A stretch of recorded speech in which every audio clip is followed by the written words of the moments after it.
One, two, three.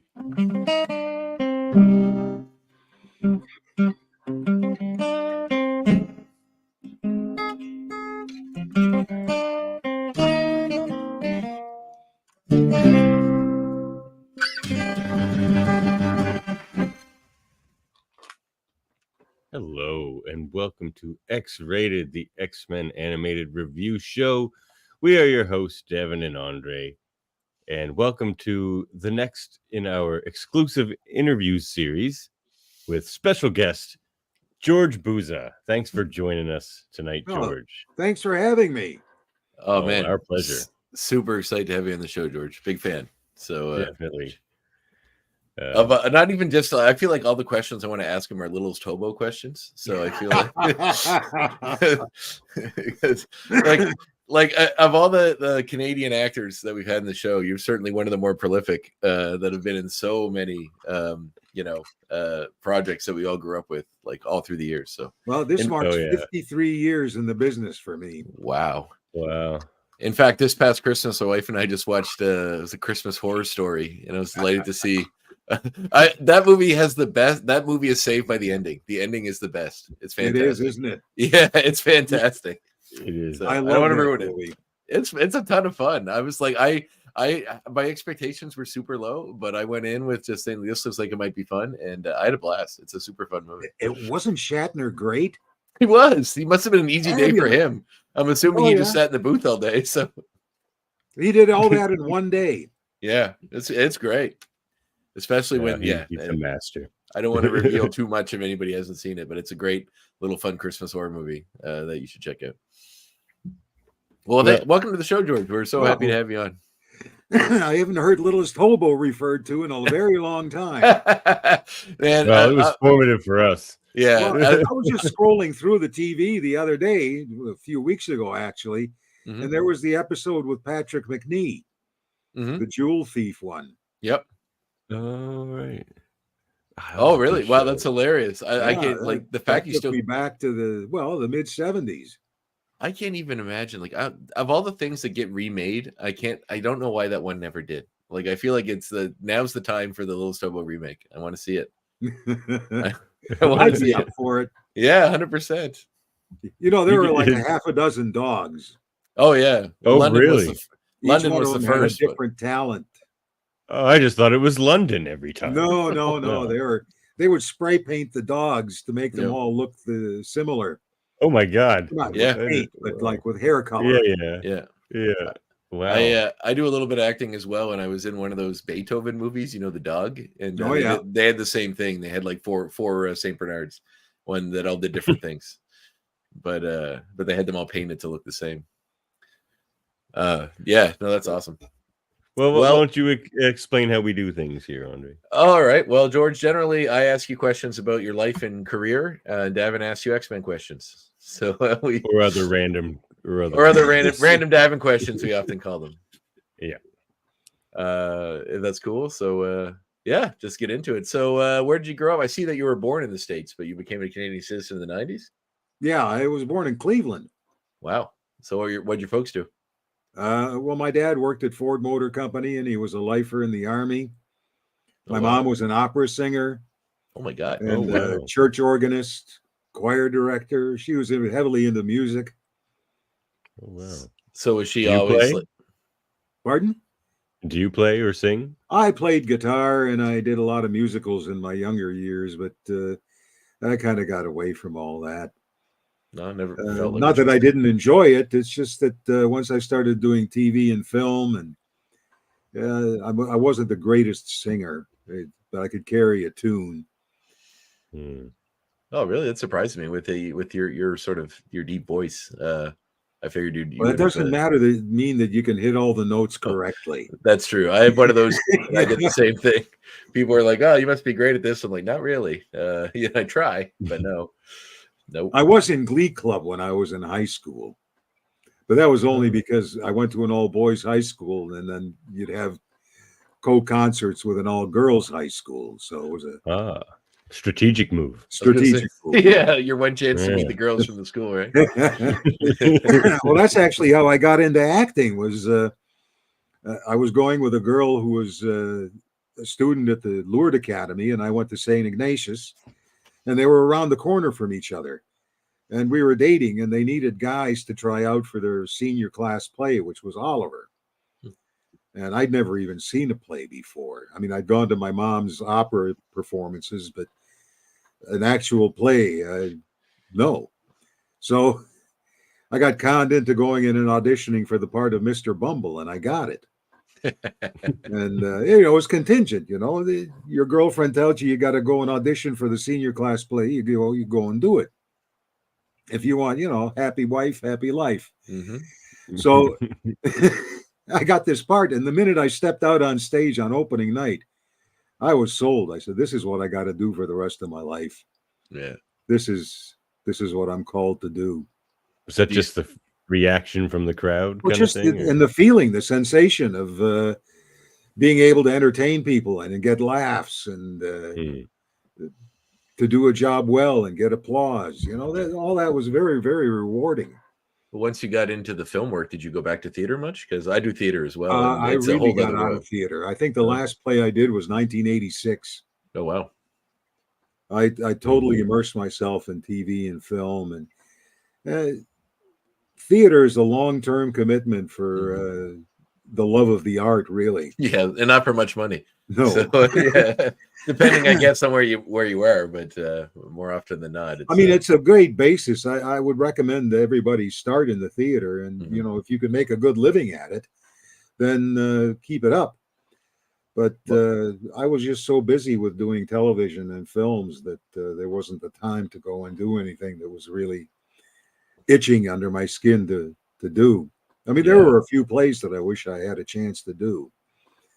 I think the biggest draw is the instant reaction, right? Like you know, if you're hitting them instantly instead of going back and watching the movie later in a theater and knowing if the beats hit the way you want them to. So, there's nothing like getting a good laugh or a round of applause on a line and having that timing so perfect that you knew you nailed it. Oh man, you're speaking my language. That's my favorite part of it too. It's it's hard to describe. Anyway, Davan, go ahead. So we definitely thank you for the reverse brain drain. But why did you decide to become a Canadian citizen? Well, because I lived here for so long. And actually, I was spurred by the fact that I was shooting for 2 years in South Africa on Sinbad? The Adventures of Sinbad. Yeah, I used to love that show. And at that time, I was only a landed ignorant, and I didn't have full citizenship. So you could only be out of the country for so long. And so I'd gone to a lawyer, and I got a returning resident permit, and everything was legal. I was working for a Canadian company, and it just happened to be overseas. My intention was always to return to Canada.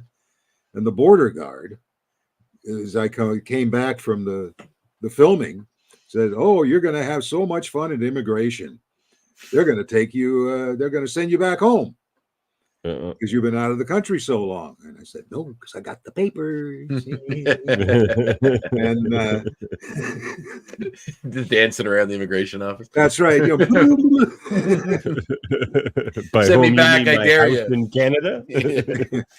So anyway, I decided to avoid any future hassles, and I'd been here for so long. I came here in 1974, and this was 1995 or 1996 when that guy made that comment. And so was it acting that brought you up here? I also wanted to vote. Yeah. Oh. I really wanted to have a say in Canadian politics. And after so many years of not having participated in that, I decided it was time. Well, if I could convince you to run for prime minister here tonight, I'm pretty sure you can. I think you have to be an natural-born citizen in Canada. Oh, they find so much about my past. I don't want to open that box. He was a hippie in the 60s. Oh, that's cool now. That's cool. Politics isn't for all of us. That's super cool now. Sure. Well, what I'm assuming it was the acting work that brought you into Canada. It was. I was brought here to do a show for Des McAnuff. One of his early plays was a children's play called Silent Edward. And Martin Kinch from Toronto Free Theatre directed it, and Susan Rubish at Young People's Theatre produced it. And they brought me up to play one of the parts on a work permit. And I did the show for 6 months. And at the end of the thing, I was getting ready to go back home. And I got a call and got offered another part in another play. So I extended my work permit and did the show, got ready to go back home, got another offer of another play. Wow. And this was too good to be true, you know. I mean, these are all without even auditioning. So wow. I thought, well, this is a good place to be. Yeah.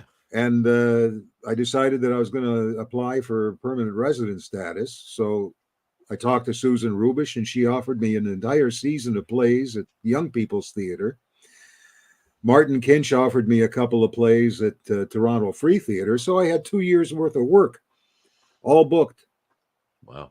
And when I went to do my interview, I had to leave for 4 months and go back to Cleveland while I was being processed. And then I had to do an interview in Detroit at the consulate. And it was a fairly intensive interview. And I'd mentioned in my resume there that I spoke some French. And so in the middle of the thing, he switched over into French, and I responded in French. He picked up, okay, he speaks French. And at the end of it, he said, well, as you're coming into Canada, you're going to be self-employed, so you won't be eligible for any benefits, no unemployment insurance. We assume that if you fail, you'll go back home. Welcome to Canada. That was it. We're all self-employed here. And I've been self-employed for 53 years. Yeah, well, thankfully I'm assuming you're on the benefits package now as a citizen, so you know, with the healthcare and all that. Yeah. The important stuff. And also I really love Canada. Yeah. You know, this was everybody hippie's dream back in the 60s. That's awesome. I have another podcast where I talk to folks like yourself, and you just one-on-one interviews. I'm not necessarily to X-Men stuff, but I had an animation director, Bradley Rader, and he grew up in Alaska, and used to talk about in the summer all the hippies would go there. And Alaska was like passed all these Anchorage passed all these laws to try to get the hippies out, so they couldn't camp in the woods or whatever. And his dad was like Freudian judge, wasn't he? A Freudian analyst, and he left. He made his property an accessible place for all the hippies to stay. So basically his front lawn was like a hippie commune. Growing up, well, back in 1973, my buddy and I, both of us were theater oriented, decided we were going to go out west and see Colorado and the Rockies. So we drove straight through all the way to Denver. And it's like 10:30, 11 o'clock at night. And we're in this Pinto, two long-haired hippies with Ohio plates. You know, we get pulled over. The cop comes up to us and he says, we don't like your kind here. Oh, wow. Move on.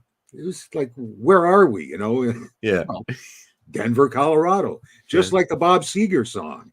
You know, you look just like a commie, and you might just be a member. Get out of Denver. What happened to us?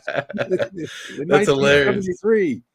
Wow. Well, as a former hitchhiking hippie myself, I can relate. They don't like our kind. They don't like our kind. It was the hippie capital of Colorado back then. Yeah. So he's just like, get out of Denver but go to Boulder. So you're fine to stay in Colorado, just not this town. Yeah. Wow. I've had cops pick me up hitchhiking and drive me out of their town just so I'm not their problem anymore. That's really all they want. Well, I've been followed by cops on my motorcycle and exited the town. Make sure you don't stop. Yeah. Wow. Yeah. Man, what a whole other world. Yeah. Yeah, it is.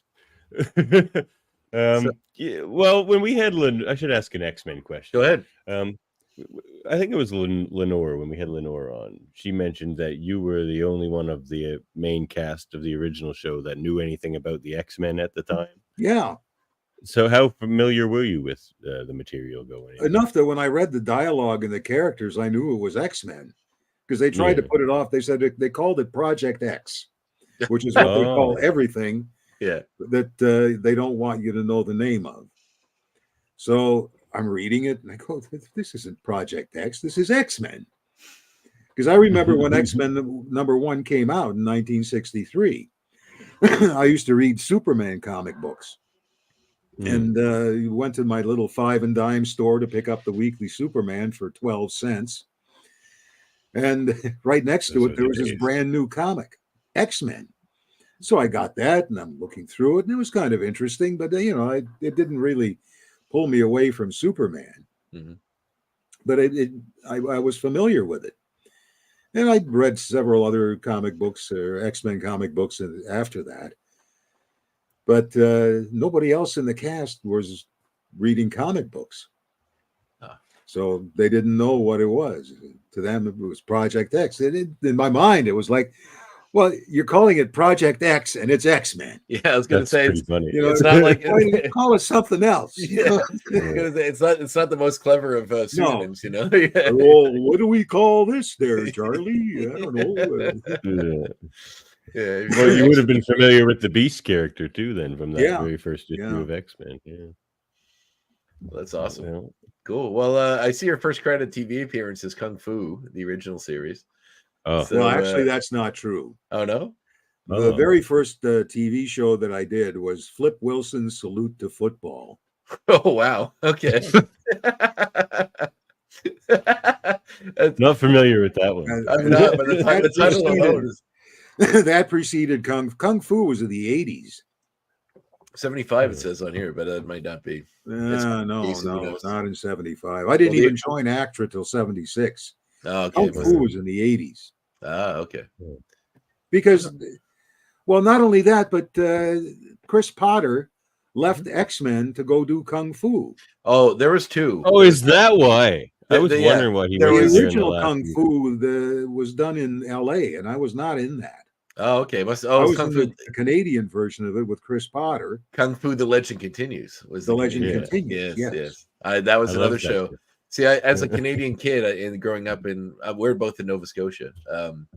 Rural Nova Scotia, I had 2 channels. It was CBC and ATV, and so that's all I watched. Those were the shows. Due South and those shows, and those are all the stuff that. Yeah, I did a couple of Due Souths. Yeah, I saw that as well. So that's great. But we did have a question there, Davan, from was it Murphy that was about Quest for Fire? Oh well, yeah. He's curious to know what your experience was like filming Quest for Fire. Because we covered that. Murphy and I have a movie podcast, and we covered that. Well, that was probably the hardest movie that I ever did. That was the most taxing physically. From the makeup process and everything? It's naked and afraid. Yeah. On a film set. On a film set. Because your costume was this animal skin with a hole cut in it. It went over your head, and that was it. No. Where were you filming? Northern Scotland. Okay. Alberta, Vancouver Island, Kenya.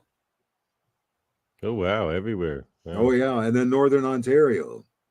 I actually heard recently, and I think it was on another podcast, and they're talking about that film. And I think it was was it the Inuit people, or they were I guess amongst Inuit community, that movie is that almost all of them have a copy of it because the cast, because they didn't Inuit cast to speak the language or something. No, or maybe they mixed up with another movie. Totally wrong. Okay. There was a special language that Desmond Morris wrote, or who wrote the one for Clockwork Orange? Oh, Anthony Burgess. Anthony Burgess. Yeah. He wrote a special language. Oh, really? For Quest for Fire. Must be Desmond Morris devised all the movement. He was the movement coach on the show. Oh wow. Oh, that's cool. I didn't know Burgess did a language for that. That's awesome. Oh yeah. That was not Inuit. I must be getting mixed up. There's some other movie where it might have been some other caveman movie, but I can't remember what it was. But Fire, Atra. It's such a good movie, and it's so funny at the end. The buddy just bumbles the fire back into the water. It's the. I ran into Ron Perlman. I hadn't seen him. Oh yeah, right. That was one of his first movies too, right? Yeah. And we were doing a Comic-Con. I can't remember where it was. And he was across the aisle from my table. So I wandered over there, and we looked at each other, and he goes, Buza. you're still at it, huh? He must be a cool guy to hang out with. He was. Yeah. He's a super knowledgeable guy about movies and stuff too. Like I've heard him on other podcasts talking about movies, and he knows a lot about a lot. Like he did deep stuff too, like what way back stuff. Super cool. All right, Davan, go for it. Well, I wonder what I was a big Maniac Mansion fan as a kid. That was on YTV, I believe it was on. Yeah. So I wonder what the casting process was like, or the audition process was like for Turner Edison, because it's just like such a weird part. There's just like, sure, you're this kid who's made into an adult, but you still have the kid's voice, which is like such a strange way to. Well, the audition process was, 2 or 3 callbacks. They were say, use a high voice, and you pretend that you're 4 years old. And I had a vision. I had a friend, a biker buddy of mine that I used to ride with, had a young son that was Turner's age. And so I modeled the whole character on Matthew Lallier. That's awesome. That character was a lot of his movements. And they also sent me to a day camp. Oh, really? Yes. Speaking of Maniac Mansion 2, because you were also on Red Green, right? Yeah. I was wondering when the cameras turn off, what's the funniest set to be on, Maniac Mansion or Red Green? Maniac Mansion. Yeah, because all the SCTV guys running around. Oh yeah, and also when you get somebody who's like just turning 40 to be a 4-year-old kid and regress into juvenile behavior.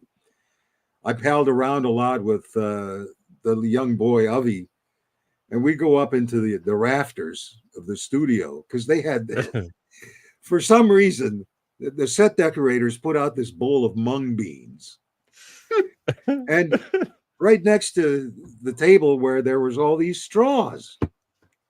Well, I could not resist, pocket full of mung beans up into the lighting grid.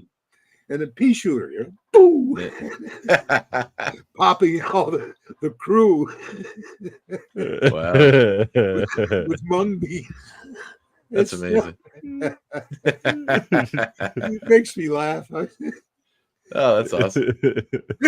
I love that the character just sort of translated into real life, Today's life. Well, we spoke earlier about Sinbad. I mean, that was a big show for you. You're on it for 44 episodes. A couple years there. So Sinbad's brother. Yeah. 2 years in Cape Town, South Africa. That must have been really cool. Oh, it was just amazing. And as a motorcycle enthusiast, I bought a bike while I was down there and fulfilled one of my bucket list dreams of riding through Africa. When we shot Quest for Fire in Kenya, I was already into bikes heavily. And I thought, wouldn't it be fabulous to be able to ride in Africa? And then we finished the movie, and that was the last I thought of it until Sinbad came along. And there I was with 2 years of living there going, I got to buy a bike. And so I found this old Goldwing in the buy and sell and fixed it up and rode it for while I was down there and then sold it at the end of the show. Wow. No, that must have been it was fabulous. Quite the scenery. Not just the scenery, but, I rode the Rockies and all across Canada and the States. And, you see your wildlife, you see bears and you see, moose.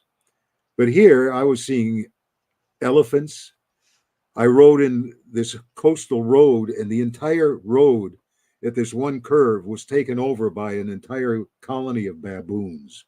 Oh, wow. I was sitting in the middle of the road, blocking traffic, and I had to go around them at like 5 miles an hour, just like when you're taking your bike test, going around the cones. Well, I was going around baboons. Oh, wow. Oh, yeah. I want to get on their bad side.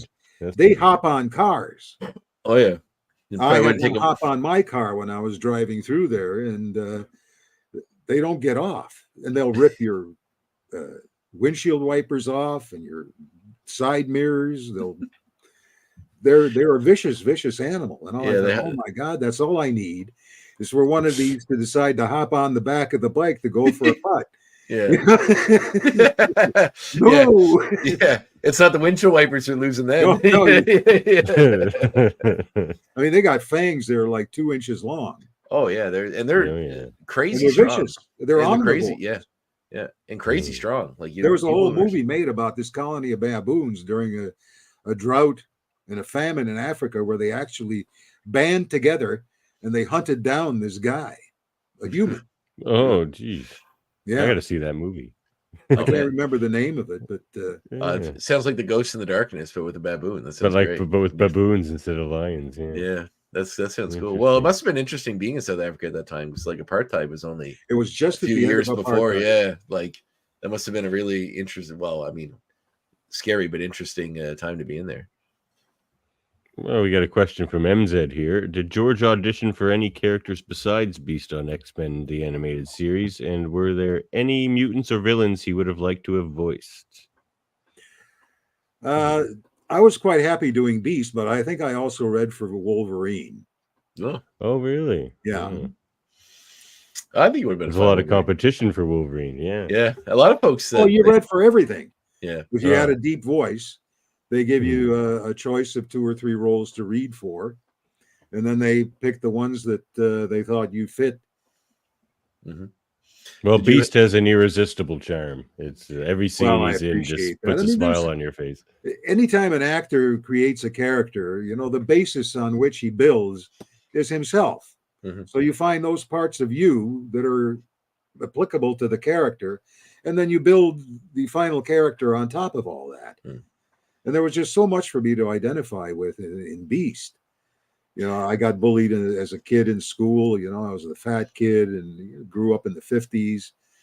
There was a lot of hassles in elementary school. And, because I was a big kid, I also learned the lesson that if I fought back, I could do some damage. Mm-hmm. And then because I was bigger I was the one that took the blame, even though I wasn't the one that started it. Well, being 6 foot tall at 4 years old is tough. Yeah, right. weighing 250 pounds. Yeah. But these were lessons that I brought with me into Beast, that you always tried to find a solution to a confrontation that didn't involve violence, but you also knew that if it came to it, it's funny because I think I brought this up before we were talking about the episodes of the show, that like the character always seemed like, obviously the character is like super intelligent, and we always kind of make some jokes about the constant little quotes. And I have a question about those in a second, but the idea that he always seemed kind of restrained, like he knew what he could do, but he did everything he could to not do it, to not take it to the physical level. And when it does, he can be scary as well. But he always tried to de-escalate before it got to that point. Those were one of the things that really drew me to the character too, was that that de-escalation. The fact that he was basically at heart a pacifist. Yeah. Did you have a favorite Beast system? One of those quotes that he? Those random quotes. A few. I've written down an entire list of things that I take to cons and let people choose what to read. André's a big fan of this one. Is when we're walking out of some place or another, and the lady calls me Blue Boy, and I tell her my name is Mr. McCoy, madam, not Blue Boy. And that's one of my favorite quotes. That's a good one. Oh, we our little names underneath is the one, because there's one where like he's in a big fight with someone, and I think it was Ruckus from Mr. Sinister's group there, and he says this quote, and then he's just like Tennyson at the end, like he gaps it with the title. Yes, you always have to give credit. Yeah, that's one of the best things about him. That's what killed us. That's what killed us. We laughed a lot about that. It's because like mid fight, like for your life, it's just like this beautiful quote, the Tennyson. Well, these are all things that you attribute to the writers. Yes, of course, because they're the ones that do all the inside jokes and everything. And there was one quote that was totally made up. There was not a quote from that's a good one writer, too. Or anything. They just made one up from a fictitious writer. Mm-hmm. So they would do all these inside jokes. And in one scene where he's coming out of court, he's wearing a Howard the Duck T-shirt. Oh, right, yeah. Yeah. And that was an inside joke because one of their buddies animated Howard the Duck. Oh, wow. So they decided to throw Beast in a Howard the Duck T-shirt just for the fun of it. That was a great nod to Marvel history, too. I mean, I'm a Howard the Duck fan. Yeah, I remember looking for that quote because we tried to find all the quotes and stuff, and I couldn't find that one, that made up one you were talking about there. It was a good quote. I can't quite think of it, but definitely a good one. This is a good one, too. I am always in haste, but I am never in a hurry. Yes. Well, you mentioned we were talking about the picture for that we had leading into the episode about the one with Beast crying, and you said that was like your favorite episode, which is the Beauty and the Beast episode. It got 10 out of 10 from both of us. It did. It was a great episode. It's one of the best. Well, it's something that as a character actor, you seldom get to play these romantic love roles. You're not the love interest.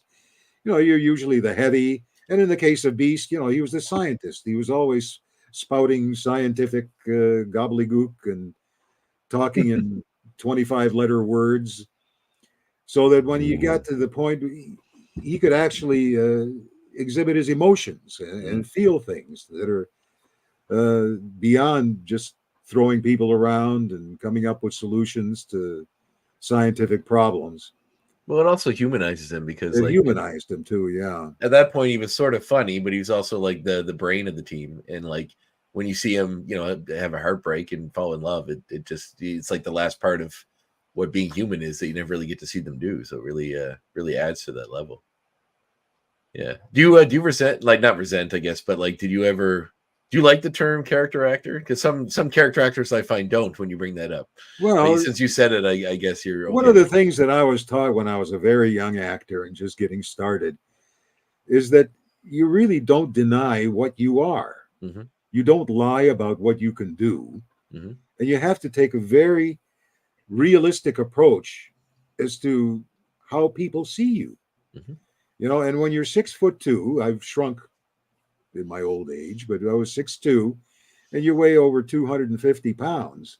What else? You know, you're not going to play Romeo. I asked because I like, you know, I'm 6'2", I'm about 250 pounds. You know, and whenever I get cast and stuff, it's always the biker. You know, I made the a same whole sort of things. Yeah, playing bikers, and it was good. Yeah, well, and it's funny because to me the character, like the alternative of a character actor is like a movie star, which is like the person that is the same character in everything they do, and that's not interesting to me. The best actors are the character actors. Oh yeah, because they get to play all these different, like, strange, weird, cool characters that, like. And I don't know why you would take offense at it, because the term means you're playing characters. Yeah, I think some people don't like the idea that they don't like being pigeonholed. Exactly. So much idiocy right now, and how language is used and everything like that. And, yeah, I can agree with you on that. But no, to me the character actors are the best ones. All my favorites are like Willem Dafoe or Paul Giamatti or yourself. They're all character actors, and they're like fantastic actors, like, because they get to do everything. One of my greatest moments was being able to work with one of the greatest character actors ever. It was George C. Scott. I was gonna, we were just talking about that. So I didn't want to bring it up, so I wasn't sure. I never seen it, but I'm gonna watch it like in the next week because it just came. I saw it in your filmography, and I was like, "Holy crap!" He's in an HBO movie, George C. Scott, where Scott plays a potential Nazi. I'm like, this looks amazing. I'm like, he was the Iron Guard, the Romanian fascist. Oh, that's what it is. Okay, it says that like he was like in the little blurb, it said he was possibly working with the Nazis. And the Iron Guard made the Gestapo look like Sandbox. Oh yeah. Literally, they were the worst of the worst. Well, how did that movie come about? It's an HBO movie, right? So, well, they auditioned. They were shooting it in Montreal, and I auditioned for it here and got the part. And again, it was because I was a big guy. Yeah, I played a Romanian wrestler who didn't speak English. I had to play the entire role speaking Romanian. Oh wow! And you learned it phonetically. And I had a Romanian coach who helped me do the dialogue. It's the same thing when I did the Mountie. My whole thing was I had to speak Russian. I don't speak Russian. Well, what was Scott like? Like, what was he like to work with? Well, he was. At this point in his career, it was kind of like I don't want to speak ill of him because obviously No, I'm a he huge was, fan but he was myself. a crotchety old man. Yeah. You know? And I remember that we were doing this one scene where three of us had to converge at the same moment at the bottom of a staircase and do a little dialogue. And we were on about take 6 or take 7 to work out the timing, and the director was kind of tweaking and tweaking. Mm-hmm. And all of a sudden, George C. Scott saying, "All right, I'm getting tired of this." And then immediately, okay, moving on. Well, I just watched Hardcore recently, the Paul Schrader film that he did, and I was like, oh my god, he's so good in that movie. Oh, he is. I've been waiting to watch what's the horror movie he's in that everybody loves? The Changeling. I've never seen it. I've been saving it for a special occasion, and it hasn't come yet. But he's just such a powerhouse actor. Like, must have been amazing to work with. It was. You know, this is the thing is living in Canada, I've had a chance to work with so many American stars, starting with Flip Wilson. Wow. You know, it was even more prolific in the number of people that my life interacted with than if I'd lived in Hollywood. Did you find there is like more benefits to the smaller pond? Like, is that something? Well, there is that. But also, you know, as a peacenik in 1974, you know, I was not a draft dodger. I was 1A until the lottery, and they didn't get to my number. They stopped like one number before they got to me. Oh wow! So, and they left me there as 1A for the next year. Jeez, that must have been incredibly tense. It was tense, yeah. Because nobody liked Nam. No, I got a book called a friend gave me for Christmas called The Things They Carried by Tim O'Brien, which is about, he was in Nam, and it's all about like his experience and stuff. And man, it's I'm not normally one for like real life war books or nonfiction books, but it's super good, and it really is eye opening about what that experience is like. There's a book about the tunnel rats. Oh, really? Oh yeah. I mean, these were guys that crawled into all those labyrinth tunnels. Yeah. Jesus. They mentioned that in the book briefly, but yeah. Anyone listening want to look up that movie we discussed with George C. Scott? It's called Descending Angel. Well, MZ says the quote that they made up for Beast was from Weapon X Lies and Videotapes, and he says it to Silver Fox. So people can go look that up. It was a great line. Great title too. Like, the fans know more about this than I do. I can remember. Well, I love things yeah, too. We've got some great listeners here. They're always helping us out with the info. And I love that the writers the writers were so in on these jokes that they would slip in like X Lies and Videotape because the movie Sex Lies and Videotape just came out and it was a big deal. The Soderbergh movie. You go ahead, Davan. Oh, Well, our buddy Murphy here mentions your motorcycles, and when we had Allison Seeley Smith on the show, she mentioned to me after the fact that we should ask you about your motorcycles. Well, I've been turned into a biker since I was 15 years old. I lived across the street from this guy, Roy Chennels, and he was a salesman for a book company, Simon and Schuster. Oh, big one. And big yes, company. I still have my original first edition of Do It by Jerry Rubin. Oh, wow. Do you still have your X-Men #1 copy? No, I don't. No. Yeah, I don't have any of my. But anyway, back to the motorcycles. Yeah. Roy's brother was a member of the Galloping Gooses, which is one of the very original outlaw motorcycle gangs back from the days of Hollister in California. Wow. With the booze fighters. And so he parked his chopper in Roy's garage, and I was gawking at it all the time. And one day, Roy bought himself a Honda 260 CB. And that was a more realistic motorcycle than this giant hog that I was looking at all the time, parked in his garage. And at 15, no driver's license, nothing. Roy just says, "Here, take her for a spin." And he threw me the keys. Oh, wow. I'd never ridden a bike, except for my bicycle. And I drove it all around town in Bay Village, outside of Cleveland, and fell in love with motorcycles. That was Didn't dent it. I nearly dumped it. Oh, jeez. Oh, yeah. That's terrifying. Heart was thumping, Yeah. That's all I need. I broke Roy's bike. Yeah. You might have went the other way with your love of motorcycles. Might never rode one again. I just gave it up a couple of years ago because the arthritis got to me, and I tried to pull it out one year and I couldn't get my leg over the thing. No, that's sad. It's time to give it up. And actually, that photograph that you had of Beast, of the tears. Yeah. When I put the bike up, that's the caption that I put up. Beast from X-Men must sell his bike. Oh no. Well, I hope it got some good offers. Yeah, good. You wanted to get more questions. Did you ever think you'd voice that character again? No. It's just been such a long time. The revival of anything is so rare. Yeah. I mean, we talked about it when Julia and Eric wrote the book previously on X-Men. Yes, you're showing the previous on X-Men. I have one right here. One. Yeah. This conversation went around to, well, wouldn't it be great if we could revive the series? Because they were the ones that actually told us how popular the series was. We were never told while we were making the show that, there were barrels of mail piling up in the studios in LA. Oh, really? Wow. From fans. Is that financial reasons they didn't want you to know that? You never tell actors, Yeah. What are they going to do? They're Ask going to for more money. Yeah, that's what they're going to do.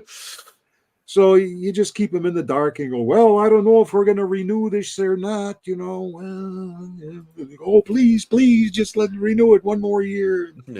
That's all we were worried about, hey, we got a job. So we never knew how popular the series was. And then when Marvel was sold to Disney and became number one, the old series number one on Disney Plus. Yeah. We started talking more seriously about, Oh, it became number one on Disney Plus. Oh, yeah, I didn't instantly. realize that. Instantly. Oh, well, I watched it instantly when I got Disney Plus, so I guess I was one of them. But yeah. And it stayed at number one. A 25-year-old show. Yeah. So I think that spurred a lot of the interest in reviving the series. But we had to re-audition for all our parts. Yeah.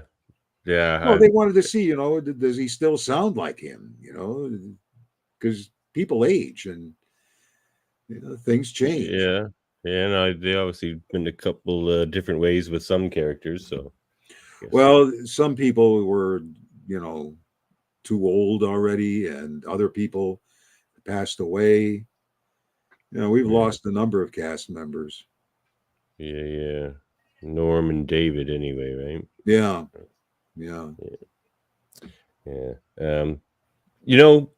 It occurs to me, I don't know if you realize or you're aware of this, but in the most recent Captain Marvel movie, there's a Beast cameo at the end of the movie. Now, so Beast now is an entirely CGI character in the MCU. So when he's voiced by Kelsey Grammer in that post-credit scene, but being a completely CGI character made me think perhaps you should have voiced Beast in the MCU. I would have preferred it. Should going forward. Yeah, right. Me too. Well, that's not up to me. Yeah, I know, but it was a lost opportunity. I felt. And there's still time.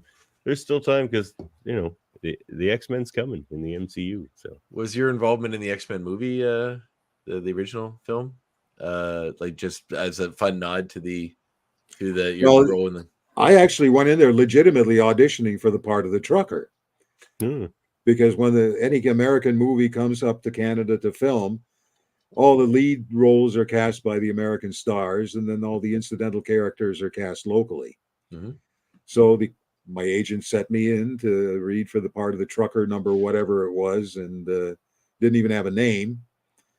We had about 5-6 lines, but he had a scene with Anna Paquin and a scene with Hugh Jackman, little as they may be. So I went in there and I read my 5-6 lines, and I knew the guy who was the stunt coordinator, and he was sitting next to Bryan Singer, and he leaned over to him and he says, That's the guy that does the voice of Beast. And Brian Singer lit up, and he called me over, and he says, if it weren't for your series, I wouldn't be making this movie today. Oh, wow. Well, he's in that age group where he was, Yeah. That was so many people's introduction to the X-Men. And, yeah, and also like you mentioned the roles, as a kid that you used to kind of craft Beast as you have, were sort of based around being bullied and not feeling like you belong and being treated like someone lesser than, and kids like him, because he's gay, and other people I'm sure felt that way growing up. So that show. Elementary school was horrible. I hated it. Yeah, mine too. I was bullied so badly. I mean, I was the son of Eastern European refugees born after World War II. So I got a lot of, my dad fought your dad in the war. I said, well, no, he didn't, because my dad was too young to be in the war. He was a refugee. He was not. He was 16 and he fled. Yeah. That's what refugee means. That's what refugee means. And then they'd all want to fight me. And it didn't help being fat. And it didn't help being dressed like a nerd, because being the child of Europeans, you didn't wear blue jeans. Those were farmer clothes. You were sent to school in dress pants, dress shoes, and a dress shirt. Well, and that was not cool. No, definitely not. It was like painting nerd, dork in giant letters. Was it the thing in Cleveland? Yeah, in Cleveland too. And that was where I realized that, as I was being bullied, I decided one day that I was just going to haul off and let fly. And I did. And a guy lost his tooth. And I was the one that was to blame. All of a sudden, I was the assaulter. Yeah. All I was doing was defending myself, because what they did back then was they would form this big ring around you. And then the one guy that wanted to go in and prove himself would step into the ring, and you had no choice. Mm-hmm. You fought, or you got pounded. Well, some things never change, do they? No. No, and it's also when you're the big kid in the class too, people think that it makes them look tougher by beating you up. Well, it's like being the bouncer in a bar. Yeah. Everybody, it's the little guys that always come up to you and they want to do you. Yeah. Because, hey, I got that big guy and I took him down, Well, I bounced a lot in bars because as an actor, you didn't work, 7 days a week, 52 weeks a year. Mm-hmm. You came to the end of a theater gig and you had enough money to make it till next week, and you had to go and find a job. Well, speaking of which, another thing Allison said we should ask you about is your career as a bodyguard. Yeah, I worked for Larry Flint for a short period of time. Oh, wow. How was that? Larry Flint's bodyguard? I used to work, again, in Cleveland as a bouncer. I was working in this place called the Agora. And it sat 2,000 people. And it was a big bar, a rock and roll venue. Bruce Springsteen played there right after he released Born to Run. Wow. And I got to see all these great bands that came through there. But I was just a bouncer. And there was a security company there, Beach Security. And they were also hired to keep the peace, because on Wednesday nights, all beer was a dime and shots were a quarter. Jesus. In a venue that sat 2,000 people. There's no way that imagine the zoo. The zoo that would entail fights galore. You could. Anyway, they said, you're doing the same thing that we're doing, except we're getting paid a lot more and we carry guns. So I said, yeah, well, that sounds reasonable to me. Who do I talk to? Sign me up. So they introduced me to the guy that ran the security company, and he hired me, and I went and did a course in self-defense and law, firearms. The next thing you know, I'm working in Captain Frank's restaurant, which was, again, the guy who owned it, his name was Frank Visconti. And on Tuesday nights, people would come in and give him giant wads of money. Mm-hmm.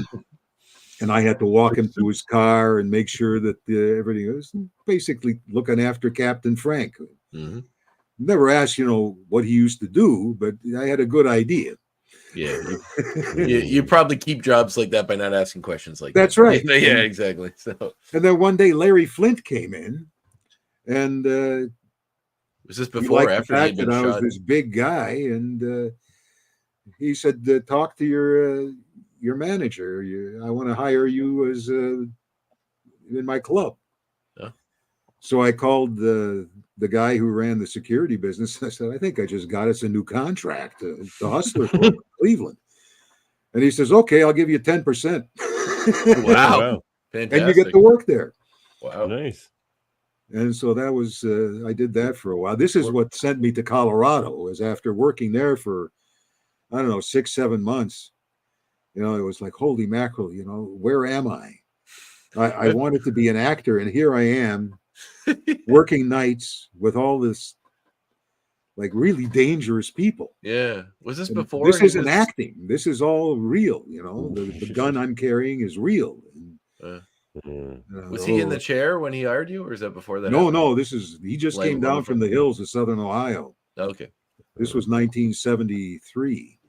I feel like working in like a place like Hustler. I know you're security, but I mean you're around all that. Must have been like I feel like people glamorize industries like that one, but I imagine the day-to-day must be incredibly boring. The same as anything else after a while. Oh, no, not at all. Okay. There's nothing boring about working in a strip club. Yeah, I suppose. So. Yeah. I worked in one when I came to Canada too, between gigs. I used to work at the Brass Rail and the Zanzibar. Oh, Zanzibar is a classic one that I've heard. Yeah, that's a legendary one. I think the Brass Rail too. No, we don't need to talk about our experiences there. No. I see you worked on, I think it was Romero's last movie. Was it Diary of the Dead? That was close to his last movie. Yeah. What was he like to work with? Well, I only had that tiny little cameo. It was one day, and he came up to me. He says, "One day we got to do something together." He says, "We got to do something together," and then he died. Oh no. Well, other question too about directors. So I know you did an episode of Fear Itself, an episode written by Max Landis and directed by Ernest Dickerson, who's kind of a guy that I'm a huge fan of. So, what was that one like as well? Well, that was a lot of fun. I mean, it was kind of weird because my wife had just passed away a little bit before that, so I was kind of in a strange space. But there was a wonderful cast, and the producer of the show was also the guy that produced Honey, I Shrunk the Kids and Sinbad. So they brought me in for an episode. That was Jonathan Hackett. Yeah, because they'd moved the Honey, I Shrunk the Kids TV show. Yes. Yeah, with Skelhorn. Right? Yeah, he seemed like a cool guy too. He was the nicest man that I ever worked with in my life. Really? Oh yeah, I had so much fun on that show. He was the most generous actor, and we had a really good rapport comedically too. Mm-hmm. That was the most fun I ever had. Wow. Matter of fact, I just got some new pictures printed up that I'm going to take to Comic-Con. Oh, nice. Very good. The scene where we're dressed up as stormtroopers. Oh, yeah. There we go. That's awesome. That's it. Yeah. Yeah. That's another guy that's kind of permeated culture, in a way that, like, you've definitely seen a million things he's been in, but you may not, focus on him specifically, like Bosom Buddies and that. Newhart was a big show when I was growing up. Yes. I used to watch. I always watched Newhart. Yeah, me too. You're so good in that too. Yeah, me too. Yeah. But yeah, it's a very cool actor. Hey, Davan, you go ahead. Well, when you went dark there for a second, André, George told us that X-Men TAS was the number1 show on Disney Plus when it first launched there for quite a while. Oh, that incredible! Yeah, sorry, I didn't run to the washroom. That does not surprise me in the least. I think it was one of the first things I Yeah, and the X-Men 97 trailer is up to 8.5 million views. Yeah, so that's breaking records too. The X-Men 97 trailer. I don't know. I mean, I assume the landscape must be so much different for you now working for like Disney than it was back when you're just like a bunch of scrappy young actors working for, Saban. Like the amount of red tape and things you can't talk about. Honey, I Shrunk the Kids. I was working for Disney. Oh right, yeah, okay. Yeah. And I did a miniseries about the pioneer days for Disney too. But I guess the level of how important keeping things quiet are now than they probably used to be back in the. Well, we never signed NDAs. Oh, yeah. Well, back, yeah. But back then you just never. Well, there was no internet. Yeah. Who would find out? Who'd you tell? Like one guy? You told one guy and he forgot it. Yeah. He's not gonna run up the street and start yelling. Hey, guess what I learned about this show? Yeah. And it wasn't that. Nothing went viral. Nothing was that big. That. I remember, people would be waiting for the new Star Wars installment or something like that, but nobody ever leaked stuff. Yeah. Although Battlestar Galactica beat them to the release by 1 week, and there was a huge kerfuffle over that. Oh, really? Really? Yeah. Huh. Crazy. What was the kerfuffle? Just that they missed that was happening? Stole the idea. Not necessarily stole the idea, but they came up with a similar idea, and they made a movie, and then they rushed it so that they would beat Star Wars to their. Yes, I am familiar with this. That is true. Yes, yeah. Sneaky. That's speaking of kerfuffles, well, I don't even know if I should get into this because this is an X-Men interview, but I also did a TV series called Mutant X. Oh yes, yeah, I remember that. Yes, I was going to ask you about that, but it was a Fox thing, right? That was kind of a ripoff of a Marvel thing.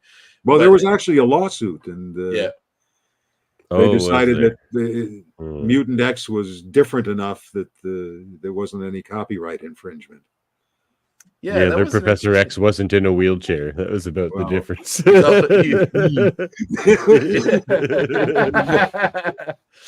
Well, because John Shea was on that show too, right? He was like Lex Luthor on Superman and Lois. Yeah, he was the John Professor Shea? X guy. Yeah. That was one of those shows that is like there's quite a few because like some of the actors from that you'd see pop up in a bunch of other stuff that would appear. Like there's a show called Cleopatra 2525 that had one of the main actresses on it. I used to watch, and a few others, but like that must have been interesting, or even just going through the Canadian television system, bouncing through all these shows and doing all this sort of stuff. Well, again, that was the same producer. Yeah. That was Jonathan Hackett again, bringing me on board. He must have been like a guy that had his fingers in almost all the shows because there's quite a few of them. Yeah. Yeah. Oh, he was also, he started off on Night Heat as a driver. Oh wow. Interesting. Yeah. Hey, Devin, you got some X-Men questions? Well, you did mention kind of bringing things to the role of Beast.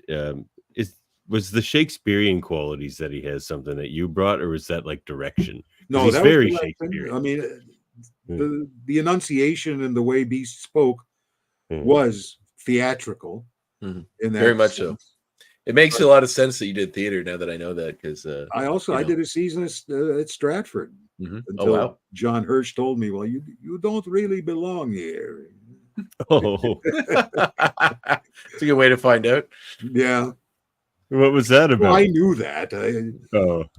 By that time I was already so focused on doing TV. I just finished Quest for Fire, and I knew that I wanted to do more and more film. And my agent said, "Here's an opportunity for you to do Stratford. I would take it." Mm-hmm. And I did, and I enjoyed myself. But it's a very long season, and it kind of takes away the possibility of you doing anything else. Mm-hmm. Absolutely. And by that time, I was already on the way out of wanting to do a lot of theater. So I did my one season, and I knew I didn't want to go back. Well, Shakespeare is a special kind of experience. You have to really, really want to do it. you know, Yes. I've done memorization alone. It's like anything. I find like it's not too, once you get the hang of it, it's not bad, but it's like, I don't know. I've only skirted. I've never done a full Shakespeare play. I've only been in like plays that sort of were like plays within plays and did Shakespeare in that way. But even just the way I skirted it, I was like, I would like to try a full one, but I don't know if it's for me either. I feel like it's. Well, I did. I played Falstaff in Merry Wives. Oh, that's a good one. And then when I was at Stratford, I only did the one play. It was Wild Oats. And it wasn't a Shakespeare play. It was a contemporary of his. Yeah. Awesome. Interesting. Well, our friend Jaemeel would be upset if I didn't mention Meatballs 3. Again, this is one of those movies where you go, and they paid me for this? It was like a 2-month-long party. And the scene where we're in the bar and I've got 3 beers and I'm drinking 3 beers at the same time. Yeah. And Ronnie Hawkins is playing and we're having the wet t-shirt contest. Those were real beers. And just in shooting that one scene, I drank 18 beers. Oh, wow. You know? What take did they keep? I don't know. No. I hope that was the last scene of the day. No. Well, I guess they would be used to that on that set. Well, that was the nonstop party.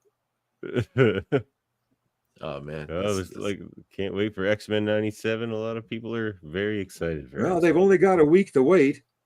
It's my birthday. It comes out on my birthday. Oh, happy belated birthday to you! Thank you. Yeah, that's huge. Yeah. March 20th is when it's going to air.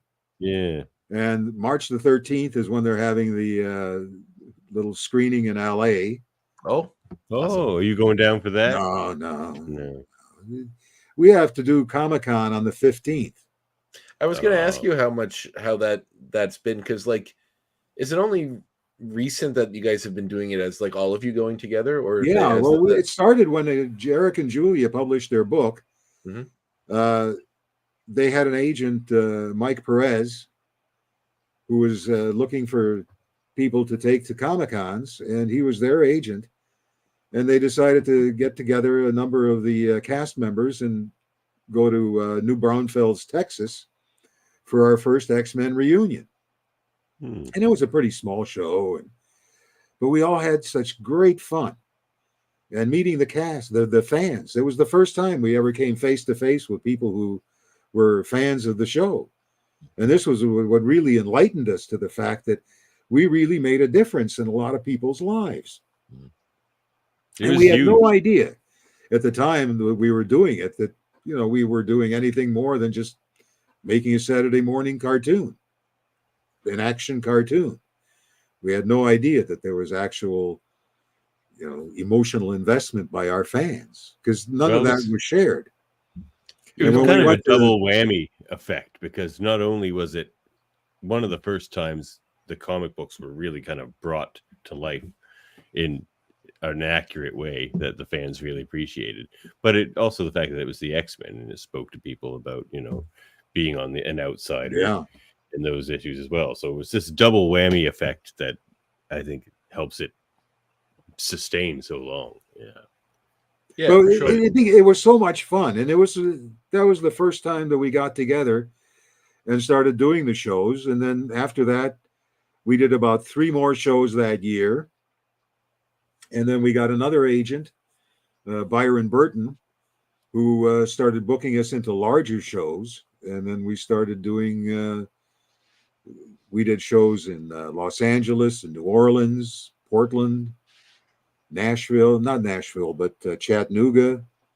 And did you go down to that X-Men specific one? It was like the Uncanny Experience. I'm doing that in September. I was busy that weekend and they called me a week before the show. Originally, it was only going to be Cal and Lenore that went. And then all of a sudden they decided to ask some other cast members. And then like 5 days before the show, they sent me an email, said, "Hey, how would you like to come?" I said, "Well, I've already got plans that weekend. I can't just up and fly to Minnesota. So I'm doing it this year. Awesome. In September. If you get, do you have an interesting con story maybe from all these conventions? Because you're meeting all these. Well, the one that sticks into my mind is the one where the guy came to my table, and he was actually moved to tears, and he had to go outside and compose himself before he could come back and have a conversation. Was it this guy? Yeah. Well, just a full beast. It was just somebody who was so emotionally invested in the show and in what the show meant to him that when it became a reality, it was much like when I came face to face with George C. Scott. You're kind of yeah. And again, on Maniac Mansion, we had Jose Ferrer as a guest, and we dressed him up in a goat suit. That show is ahead of its time. Ferrer, this is like one of the icons of acting. I'll have to go. I missed Maniac Mansion. Is my because I only had the 2 channels. I never had YTV, so I never got it. That was so tongue in cheek because our carrier was the Family Channel, which was Pat Robertson's channel down in Virginia Beach. Mm-hmm. And so the writers were constantly trying to sneak in things. Like we couldn't have a bottle of wine on the table during dinner. Oh, wow. So there were all these little innuendos and jokes that, of course, SCTV writers are trying to slip it all past the Family Channel and make the show, a little riskier than what they were anticipating without ringing the bell. Well, I think they achieved that pretty well. Like, they did. Harry the Fly has an affair with an actual fly, and there's all kinds of crazy stuff. Even the first episode was called the 10th anniversary special. Like, even that's wacky. Everything about that show that's pretty great, actually. Yeah, that's pretty great. And then the final episode was the rap party. Right. And everybody that was involved in the show at any time was invited to the final episode. And George Lucas showed up with the original lightsabers from Star Wars that we got to play with. Oh man, that's so cool. Like it's when you go through the credits of that show, it's like Eugene Levy will write an episode, and then you'll have one written by Martin Short, or they've really been out and got the. Well, we had the entire cast of the SCTV on at one point or another. Yeah. Was John Candy ever on? Well, no, he's already gone by then. Yeah, I was gonna say he died. Was he by then? Okay. Yeah. Joe Flaherty must have been fun to hang out with. I was on. Yeah, he was. I did background on a show one time that he did in Nova Scotia called "Call Me Fitz," and he was a hoot. He was just like he's never off. Just like when the cameras aren't on him, he's always on, just entertaining everybody around him. It's a hoot. Well, the fact you talked about how much that Beast touched that particular fan and stuff. I've always kind of felt like Beast was the heart of the show, like of the team anyway, and definitely the heart of the show. I had read somewhere that they had not intended for the character to be around as long as he was. Yeah, he was never going to be a member of the permanent cast. It was just a passing character, and so it was the plan to keep him in prison. Yeah, they would keep him in prison the whole time. Yeah. Wow. So it's just like the way your character and your performance of it connected with the fans. Connected with the fans, and they decided it's an irresistible charm. That character is amazing. The quotes are so funny, but that I can relate to that fan who came up to you. I have been brought to tears by this cartoon more than once, and Beauty and the Beast is definitely one of those times. Oh yeah. It was surprising, that episode, because we were just kind of jammed in between these big 2 and 3 parters, and we're just like, oh, it's going to be like a fun Beast episode, and then we're just like blown away by it. And we don't do double 10 out of 10s very often. And everybody on that show knew each other from before, because the voiceover community in Toronto is pretty tightly knit. And even back then, there was a core group of people that you all knew. And Carol Lee, who played Carly, I'd known her for years. Matter of fact, I used to be a rock hound in my sprier days, and my neighbor and I would go up to Bancroft, which is the mineral capital of Canada, and go into the old 100-year-old mines and look for mineral specimens. and we found this place that used to be a fluorite mine, and it turned into a uranium mine when they discovered it, and it's up in Wilberforce. And I guess Cara Lee and her daughter were getting into collecting minerals, and they went up, and I gave them the directions on how to get there, and they explored this mine, and they were taken by it, as was I, because there's this deep shaft that you can go into and at it that has a fork in the middle, and then the layers, there's this purple layer of purple fluorite, bright purple. It's about 2-3 feet wide, sandwiched between bright white crystalline limestone. Wow. So it's quite spectacular. Wow, that sounds amazing. Yeah. Like and it's chunk of radioactive. Oh, So that's don't get fun. too close. Keep your distance. That's where you get the blue fur. Yes. Glow in the dark. Well, was MZ makes the point that the Leewalds did say Beast was their favorite to write for. That's true. They said that on this show. Was it fine to hard the voice, or was it? I guess because throughout the years you had revisited the voice for a few video games and stuff. So was it? No, it's not hard. I mean, it's basically my voice. Yeah. You know, you talk normally, and all you do is enunciate a little bit more. And yeah, there's a bit of a lilt. It's a bit of a lilt to it. He's like, yeah, it's there's a little bit higher. of a lilt. Yeah. But it's And then say Tennyson, and then you got it. All right, Dad, what do you got? Well, that's a good question from MZ here. He asked if you recorded solo for X-Men 97 or if you did it with the cast, like we've been told you guys did early on in the X-Men TAS. You did like cast that was reading. only the first season that we recorded as a group. Well, MZ asked if there's any interesting stories from when you guys would do the cast reads together. Well, yeah, there was Norm Spencer, who was always a jokester. So this is one of the stories that Cal and Chris Potter always tell at the cons on the panels, that if Chris Potter did this take of reading Gambit, and Norm just turned to him and goes, "Is that the way you're going to do it?" You know, instilling complete paranoia. Let's make him doubt his ability, especially to do on this. such a risky. Not anymore. I'm not. No. What was wrong with it? It's awesome. pretty great.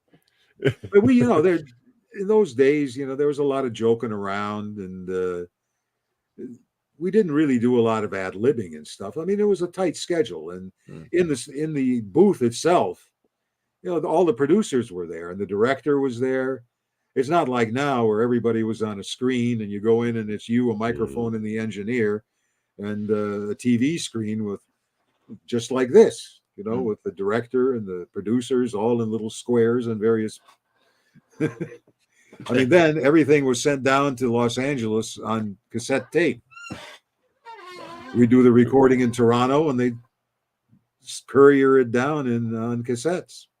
Well, I guess you'd have to do a lot less traveling now for voice acting, because I think so many people have done studios in their homes. Yeah. I know Lenore did hers at the Trailer Park Boys studio in Halifax. Well, I didn't bother with that. I bought a microphone.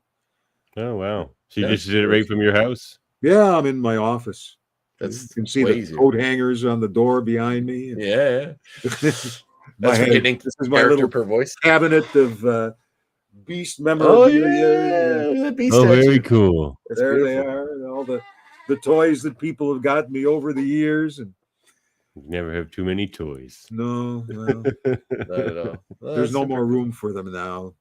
Well, this is the only little space that I have left now. And my stepdaughter and her family live with us now, so there's 7 of them. Oh wow! And 2 dogs. Oh shoot! You got a full house. This is a bit of a maniac mansion. It is maniac mansion. The youngest one is 3, and the oldest granddaughter is 21. Wow!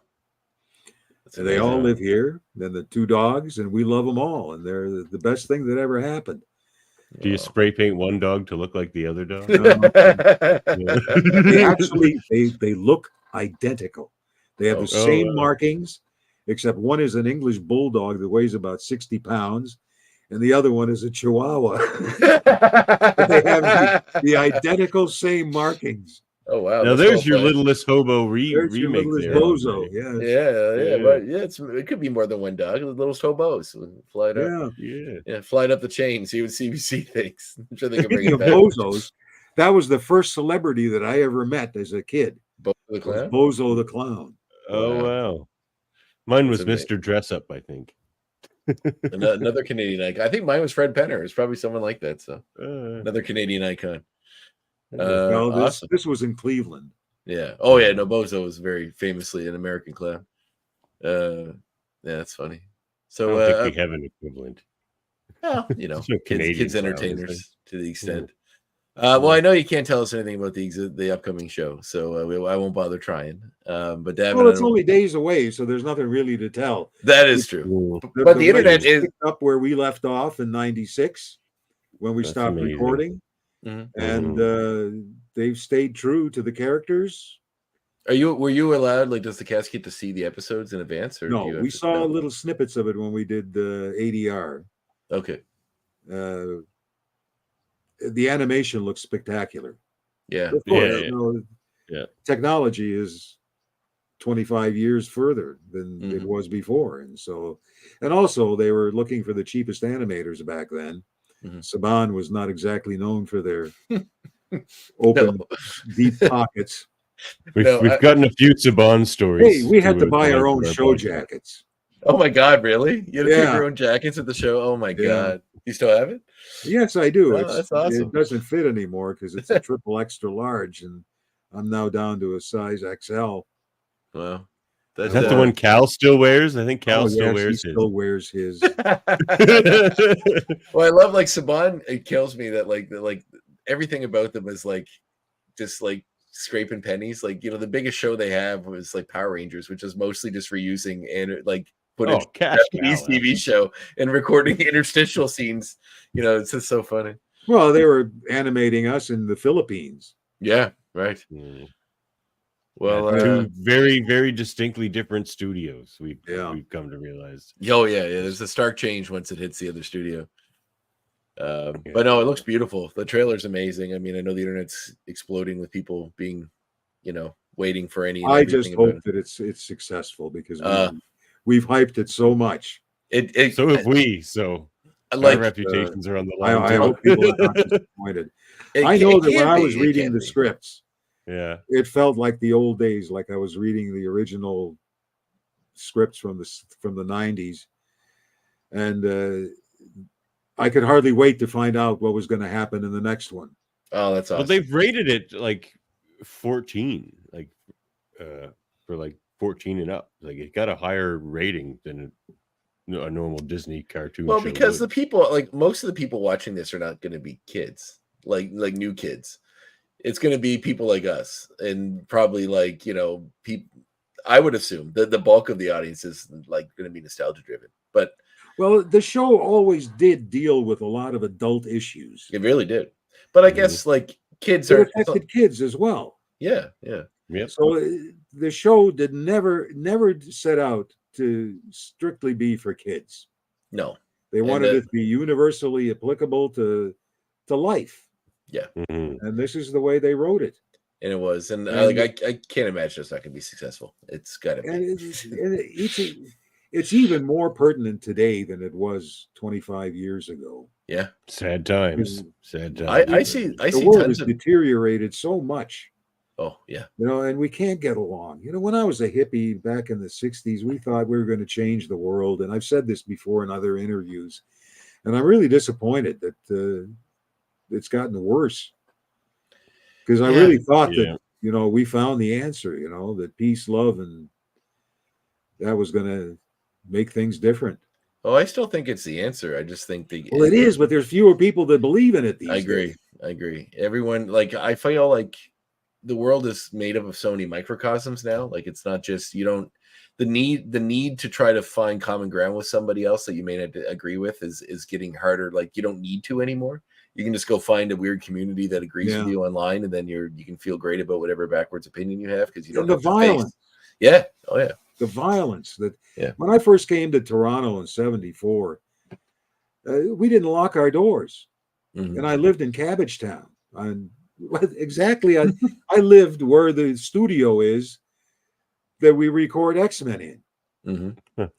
49 Ontario Street was my address, and it was an old house that leaned, owned by a couple of Hungarians, and I rented it with a couple of other actor friends of mine, and we worked across the street for Young People's Theater, and then they tore it down, and they built this studio called Sounds Interchange, which before was behind our house. It was a tiny little pillbox. And they built this mega studio around it. It's about, I don't know, 5-6 stories high. And I keep joking with the receptionist when I walk in that he's sitting in my old kitchen. That's awesome. That's where I lived the whole first year I came to Canada.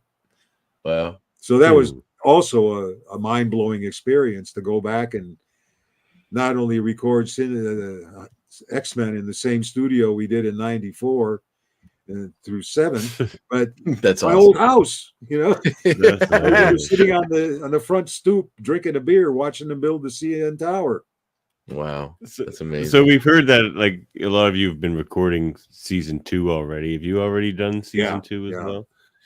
And so with the you probably can't talk about this, but rumors have it that there's gonna be 3 seasons, or like the writer has written 3 seasons or whatever.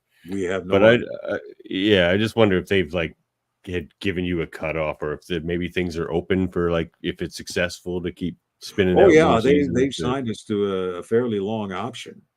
Oh, that's awesome. Excellent. That's definitely what I wanted to hear. It means nothing. All it means is that they have control over you for a fair length of time.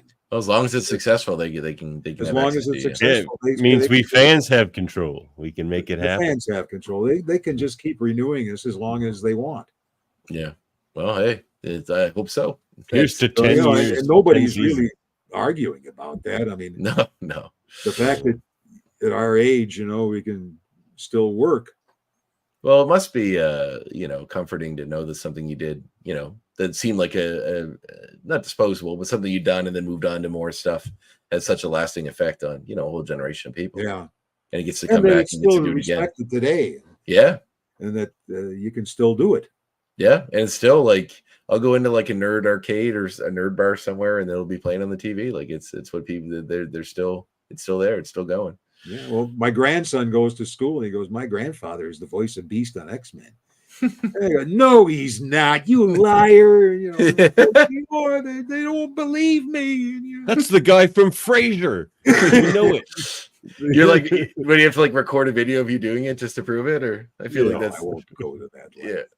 No. All right, we should probably let George go. Do you have there's nothing on TV tonight? So oh, okay. Well, actually, I did have one question about about early career. Can you explain what the Sex and Violence Family Hour was to me? Because it's on YouTube, and I skimmed it earlier tonight. I know Jim Carrey started on it too, so you worked with him earlier. Yeah. That was one of his I never heard of this. First shows. It's a very interestingly jumble of sexual skits. Well, it was written by the guys that wrote Laugh In. Right. Yes. Yep. That 60s irreverent show that snuck past the censors, and Playboy produced it. Oh yeah, you can tell that. Yeah. I mean, it was kind of tame compared to a lot of other things. Oh yeah, for sure. It's pretty tame TV.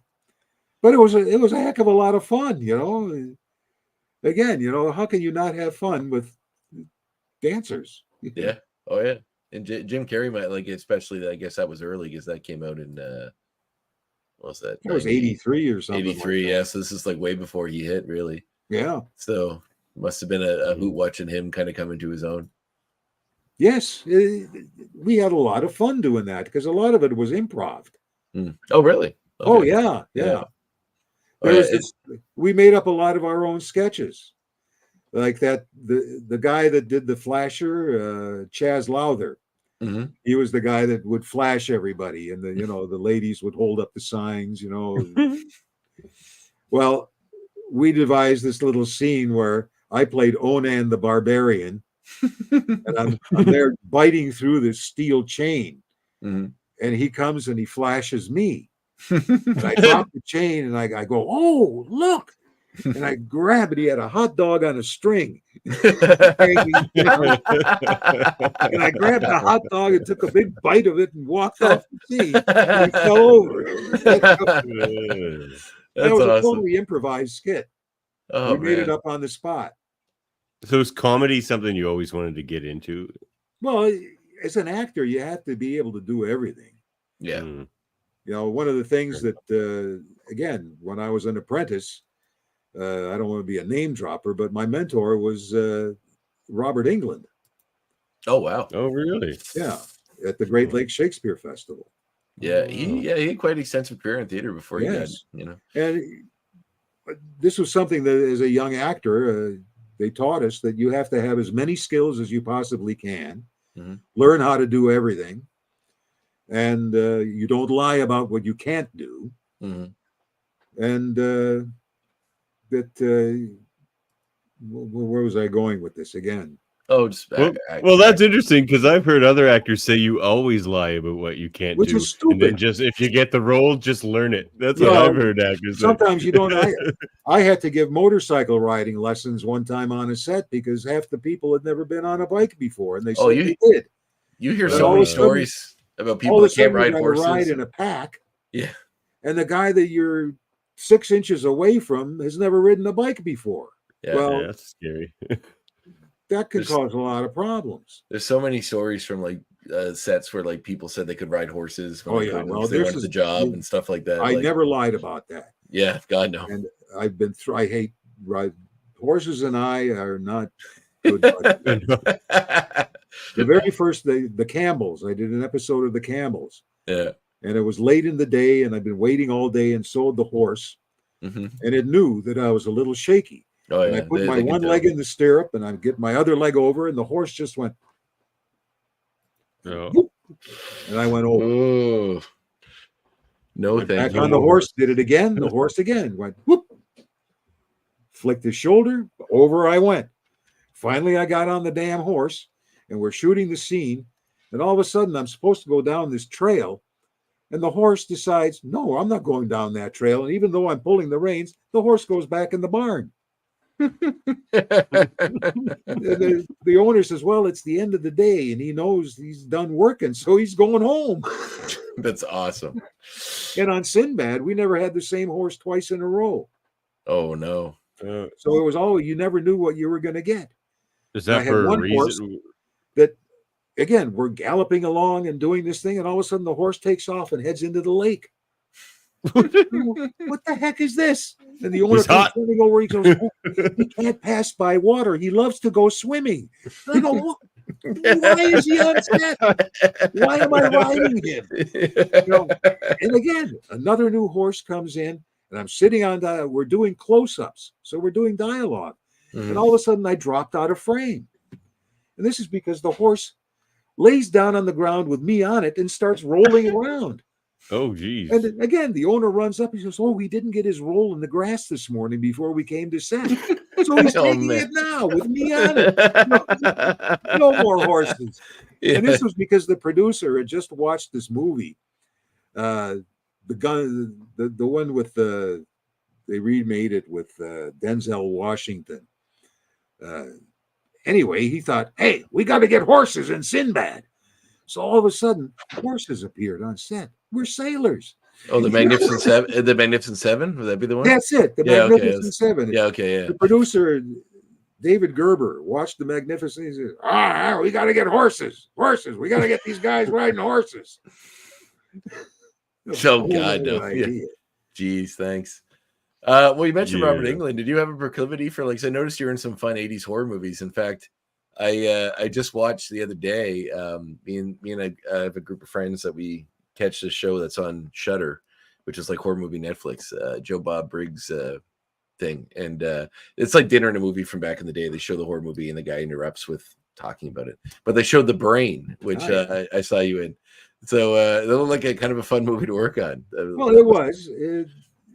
It had its moments. I mean, the design for The Brain is really cool. It was. The guy that actually did The Brain worked on Alien. Oh, really? Yeah. He was one of the builders on Alien. Wow, that's a hell of a thing to have in your resume. Yeah. Probably one of we had a heck of a lot of fun. I mean, it was hard work, and it was very low budget. We didn't make any money. And the final day, the story behind that one is when you post a bond, you have a completion date. Mm-hmm. And if you don't finish the film by the completion date, you forfeit the bond. Mm-hmm. Well, we were so far behind that our final day went into the second day. And until they yell wrap, we're done, you're still in the previous day. Oh, so we kept shot going 2 days straight, nonstop, to try and finish that film. Did you get it? Oh, yeah, we did it. Oh, but nobody slept. Wow. The day lasted nearly 40 hours. Wow. Oof. Yeah, non-stop shooting. Because David I was going to say David Gale, the crazy scientist in that. Yes, he's mostly known a very nice guy. Yeah, he's very recognizable, mostly from Reanimator. If you're into genre horror films, love Reanimator. He's the guy that he's the head in the king in the bedpan in Reanimator. Yeah, he's in this. Plays another creepy scientist character. Mm-hmm. Well, those 80s horror movies seem so fun just because it was so much. It seemed to be like so improvisational and like what they could do as far as like effects and everything. It just seemed to be like everybody throwing shit at the wall. Yeah. See what's stuck. You ever listen to Frank Zappa? Mm-hmm. Oh, sure. Oh, yeah. Live at the Roxy and elsewhere. The movie called the song called Cheapens, where he sings about the horror movie. Mm-hmm. I ate a hot dog. It tasted real good. Yum, yum, yum. Eat them up. Yum, yum, yum. Well, anyway, he's talking about this giant monster that comes in, and underneath you can see the feet of the crew as they're marching this monster in, and you can see the 2x4 at the bottom. And I thought he was talking about the brain, because you can actually, in one of the scenes, see the feet as the brain is coming in. Oh, and the 2x4 really? underneath the. It's so great now because when they filmed a lot of those movies, like they didn't know we'd eventually have Blu-ray and high definition and 4K. So like I watched, it was an old Roger Corman movie called Galaxy of Terror with Sid Haig and Robert Englund's in it. And there's a scene where like Sid Haig's character gets his arm cut off. And later on, like all the people that die come back as ghosts. And you can see very clearly Sid Haig's arm painted black behind his arm like this as he's running forward, because it's all high definition now, so you can see it perfectly. It's very funny, So it's like, they thought they missed. Well, yeah, they thought the VHS would cover it all, right, or wherever it was on. They're just on TV, but yeah, it's funny. Before the pandemic, they had not a Comic-Con, but a horror con here in Toronto that celebrated the launch of The Brain on Blu-ray. Oh yeah, I think Shout Factory put it, or Scream Factory. Yeah. You have that Blu-ray, André? Actually, I do not, but I may have to add it to my pile. I have a lot of them, but I haven't got that one yet. It's one I always was kind of enamored with, just because of the cover, because like I love the design of the creature so much. It was. But now that I've seen it, I know it's kind of for what it is, and it's fun to watch again. I'll definitely probably pick it up.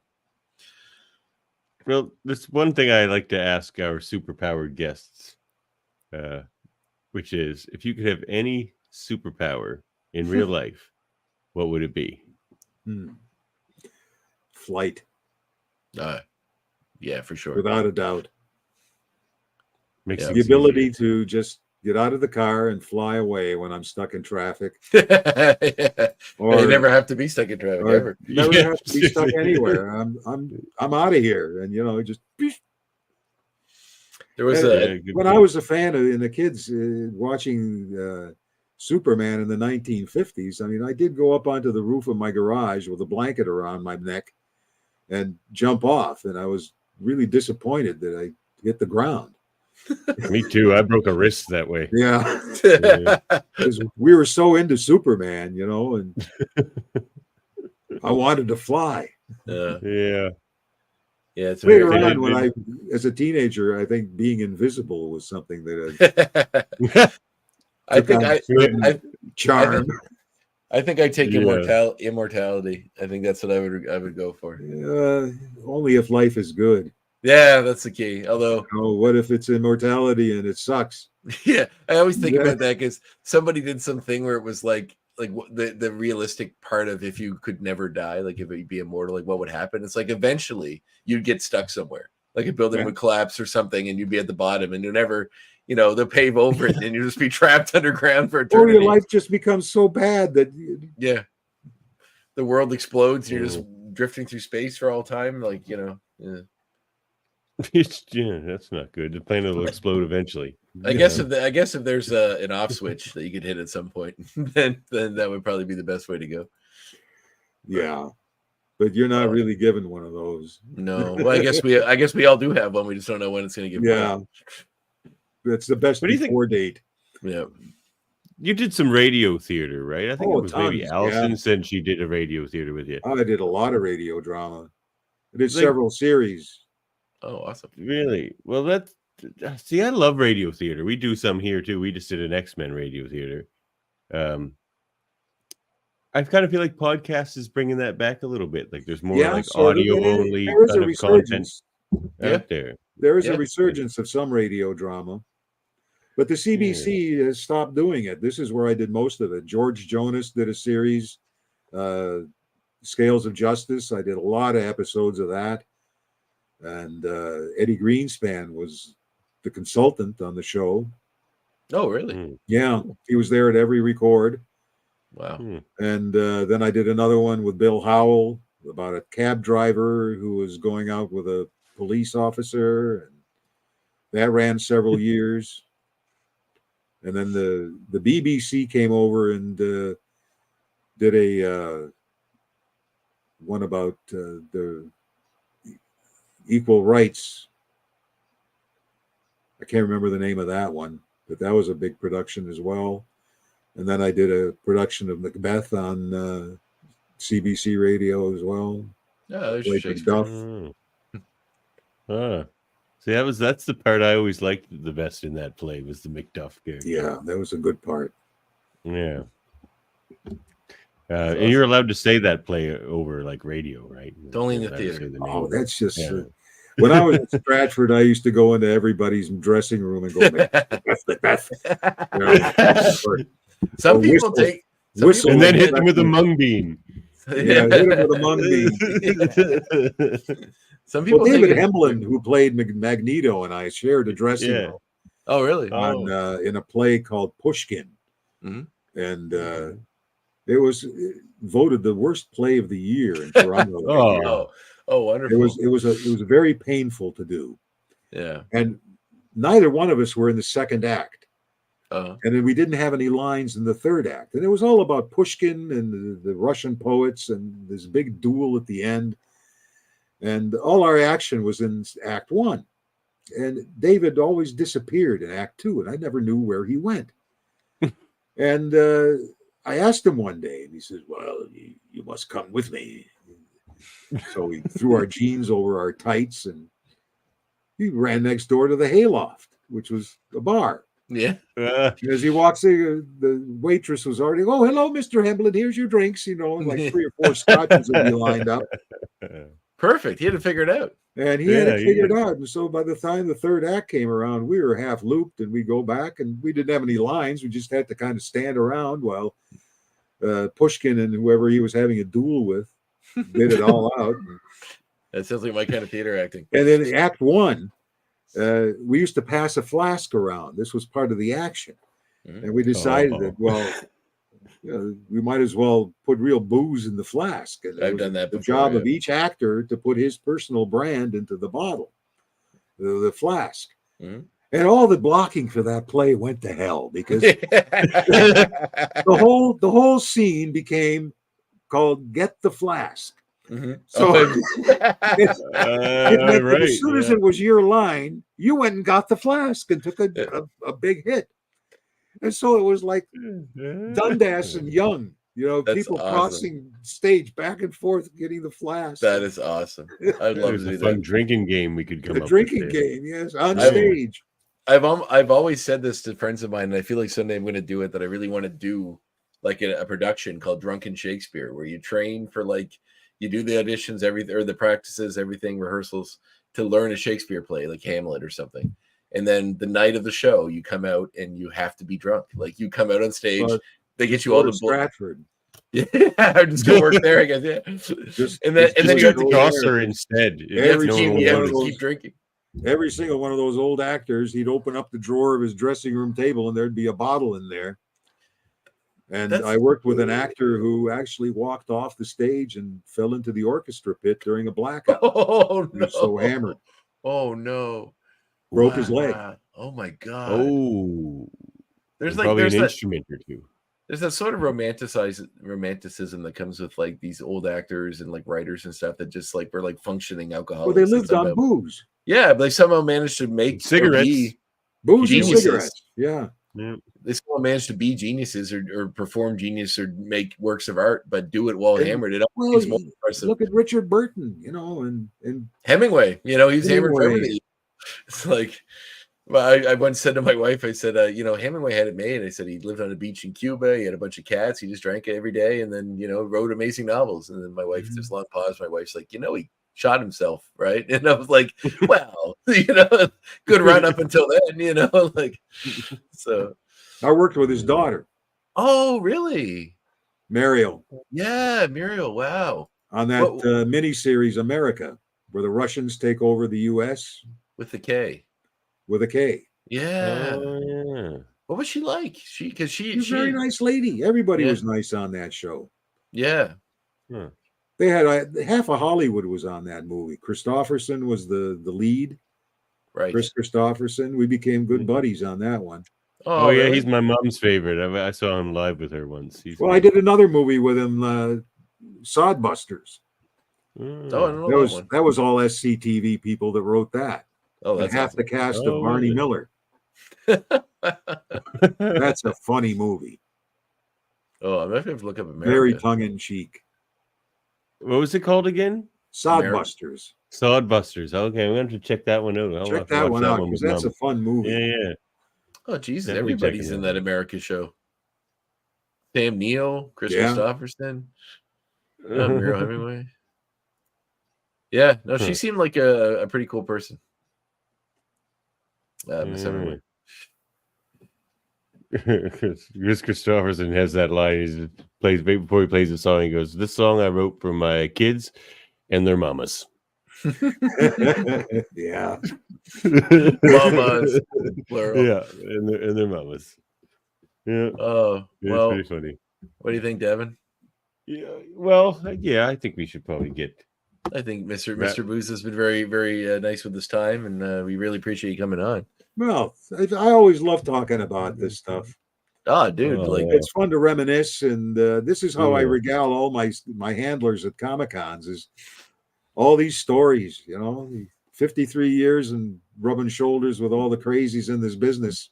Where's the book, George? Where's your book? I thought about it, and everybody tells me to write the damn book. Yeah, you should. There's a lot of bad stuff that go. You don't really want to bring out the stupid stuff that people did. Yeah, I get that.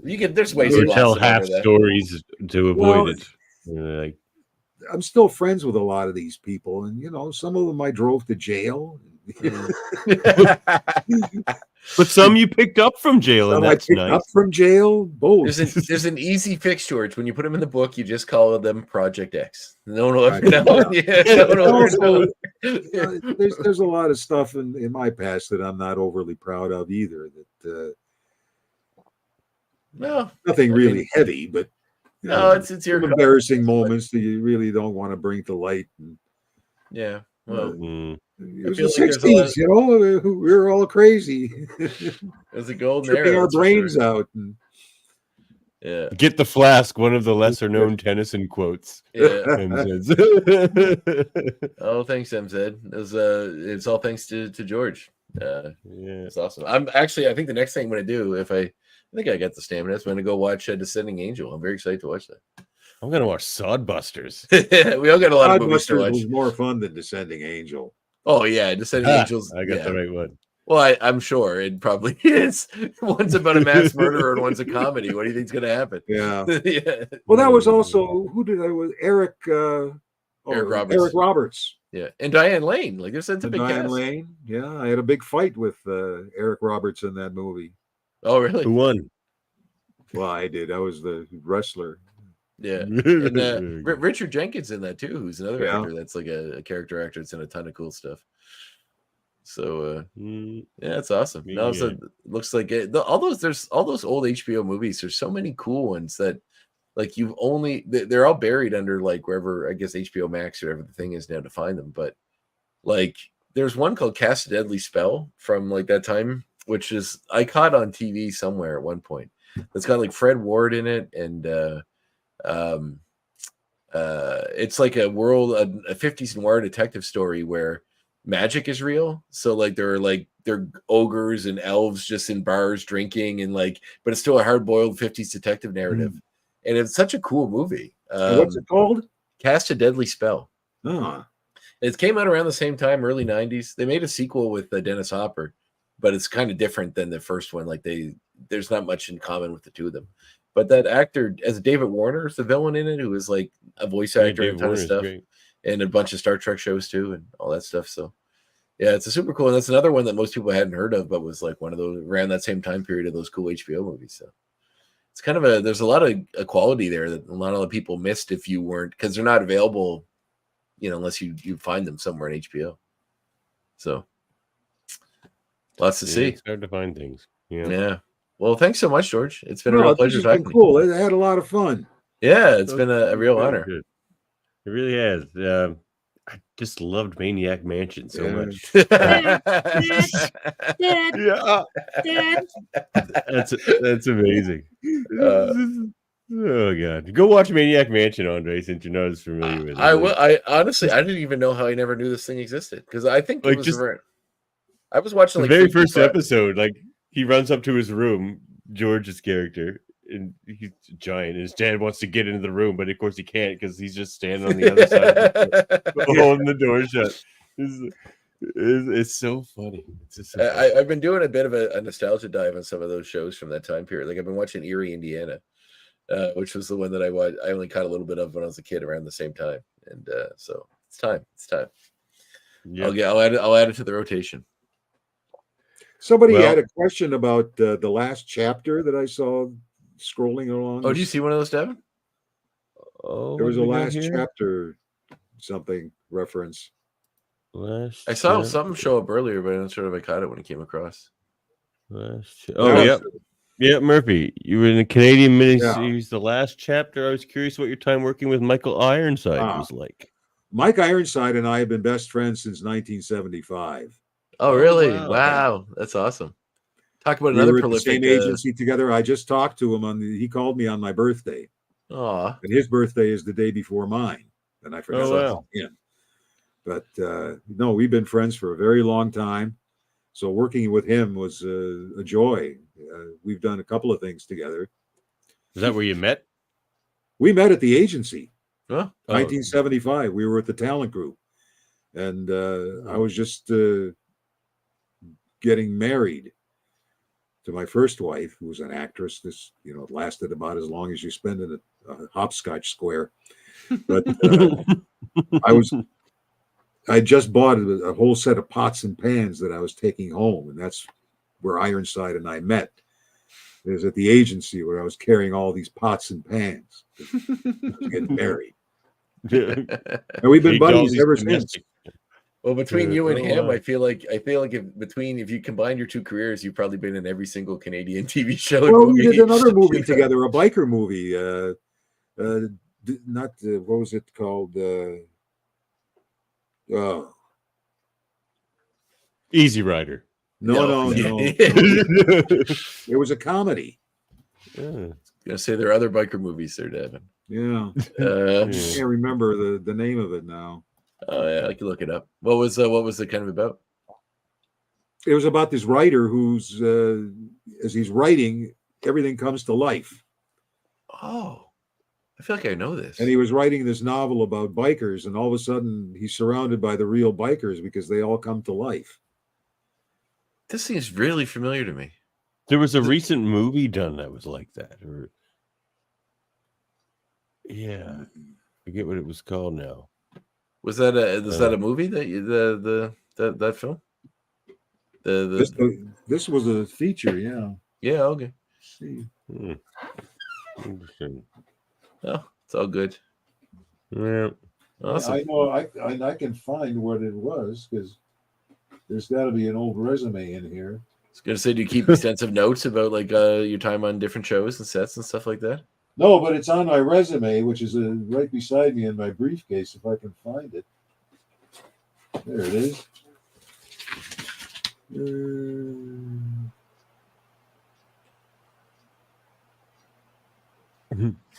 Destiny to Order.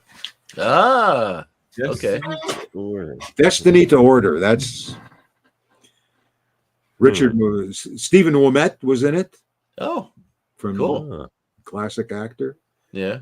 Yeah. Well, I guess we could cap it off by talking about that Christmas Horror Story. It's one of your more recent films. Thanks for saving Christmas. Yeah, once you play Santa Claus and get an extensive fight with Krampus, which is pretty great. That must have been a blast to work on as well. I mean, well, it was a blast until that final scene. Yeah, the big fight in the stables. Yeah. I felt so bad for that poor guy playing Krampus because all he wore was body paint, and it was 25 below zero when we shot. No, it was hypothermic. Yeah, I mean, I was wearing all my Santa gear, woolen cape and everything else, and long johns. This guy's wearing a loincloth and body paint. Yeah. And he looked great. Freezing. He looked great. It was freezing. Well, he had zero body fat. He was a professional bodybuilder. Yeah. So I think he was freezing his balls off there. It was. Where was that filming? It was north of Toronto. Yeah. Oh yeah. Just one of those small towns that had a stable. Yeah. There's an extensive scenes with George getting in fights with elves that are like turning into zombies. There were elf parts flying everywhere. Yeah, they're just heads and he's just kicking them and they're flying across the room and going through walls. It's yeah. I can't remember what the name of the elf was, but there's a scene where like like your friend elf he's become the zombie, and you look down on him, you're like, Winky. You just like kill him. You have to put him out of his misery. But it's just so funny because they're all like they have these ridiculous elf names, and that was fun. Yeah, and like quite extensive, like the fight sequences, right? Oh yeah, there was a lot of actor action in that one. And it's fun. The New York Times even reviewed that movie, and they said really. And the old guy playing Santa was actually quite spry for his age. There you go. That was nice of them to say. Yeah. Oh, you were for sure. There's several scenes that you're like, that's definitely not a stuntman. That's George. So, no, it's a fun movie. Like I said, the end is what wraps that thing up perfectly. When you get to that, and you realize all that, it's just very well done. So I don't want to say any more because I want the people to enjoy it when they get to watch it, but. Don't sleep on it. If you come across it, it's available on Big Prime. And the nice thing is that was 3 different writers and 3 different directors that were doing short stories that all wove together into one plot. It flows fairly well. Yes. Yeah. And there were 3 distinct stories. Yeah. Yours is kind of the wraparound. 3 different writers and 3 different directors. Yeah. I like those anthologies. Yeah. I'm a sucker for a good Christmas horror movie because I love Christmas. I love horror movies. So every once in a while, it's fun to combine that was probably the most fun movie that I did as a Santa Claus. I did a bunch of them for the Hallmarks and oh really? Yeah. Those must be I mean, I think they do like 80 of them a year. I think last year they did 75 of them or something. So that was the last movie I did. That was 2 years ago. Oh really? It was for the Great American Channel. There was the breakaway from Hallmark. And it's the same the stories basically. You know, the city girl inherits a farm in the middle of nowhere with a big festival, and she goes home and falls in love with the caretaker. And who may or may not be Santa Claus. You know? No, it wasn't me. I was just the guy that played Santa in the town that was trying to save the festival. Yeah. I imagine like with an actor with a body of work like yours, it eventually comes to a point where there are some jobs that are jobs and some jobs that are fun, you know. Yeah. And so that was the last one. I wasn't really into doing movies much anymore. I kind of decided I was going to hang up the live action stuff. Mm-hmm. The one Hallmark movie I did that was really fun was A Case for Christmas, where they sue Santa Claus because they didn't get what they wanted for Christmas. That's pretty funny. Dean Cain was in that. He played the young guy. Oh yeah. I'm seeing it right here. 2011. Yeah. That was a fun movie. Oh yeah, that looks. Yeah, I love your Santa Claus outfit. It's fantastic. Yeah, I still got it. I could camp out in it now. I think I weighed about 360 pounds when I did that. Oh, geez. Before we go, Davan, that's a good question. I ended on. Do you have a favorite Santa Claus, Davan? Who's your favorite? Like your favorite depiction of Santa Claus in the film? And you can't say George because he's right there. But George beats up Krampus. How is it not George? That's fair. Favorite Santa Claus in a movie.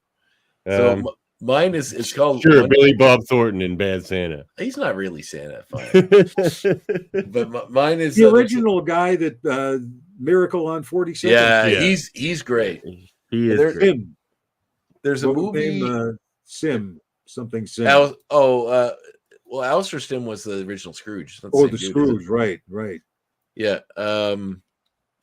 I can look it up, but there's a movie as a Canadian-made movie with Harry Dean Stanton in it called One Magic Christmas. It came out like in '85. Mary Steenburgen's in it, and the guy that plays Santa, and I think he's a Canadian actor, but he's seemingly the most. He's very Nordic too, like he's and he seems like the most Santa. That Jefferson Mappin? Oh man, I gotta find it because I've put myself on the spot here. I'll look it up here 1 sec. Who played Santa? Well, while you're looking that up, I'll say one thing. If we do get quite a few seasons of this X-Men revival, which I hope we do, and they kind of channel where your character has been going in the comics recently, there's some crazy stuff to come. Yeah, I hear Beast really took a turn for the worse in the comic books. Yeah, now they're gonna go back in time and bring back a Beast everybody likes. So that's good. Is that what they're doing in the books right now? Which looks exactly like your character. I know he turned into a villain, but I didn't know they'd gone full circle. Jan Rubis is the guy who plays Jan Rubish. Yeah. Jan Rubish, yes. Yeah. Well, he was married to Susan Rubish, who brought me to Canada. Oh, really? Wow, what a small world. Really? Yeah. That's her husband. He was an opera singer, and then he became an actor. He seems like the most he just seems like a magical old world spirit in it. He does a very good job. I mean, he's not a fat Santa. He was a very thin. They had a lot of stuff on him. He was, but that's cool. Awesome. Well, that's a small world. There you go. Bring it back around to Santa. It always comes back to Santa. Well, anyway, we should let you go, George. Thank you so much for being on the show. Thanks for having me. It's been a lot of fun. And if we ever make it, I'd like to make it to a con sometime. You guys are doing your thing. That'd be great. Or if we do something down east. Yeah. We want to get you guys all to Halifax here. We can host a big panel with you all. It'd be fantastic. It probably would do well. A Santa movie down in Halifax. Oh yeah, they filmed for Christmas or something like one of these.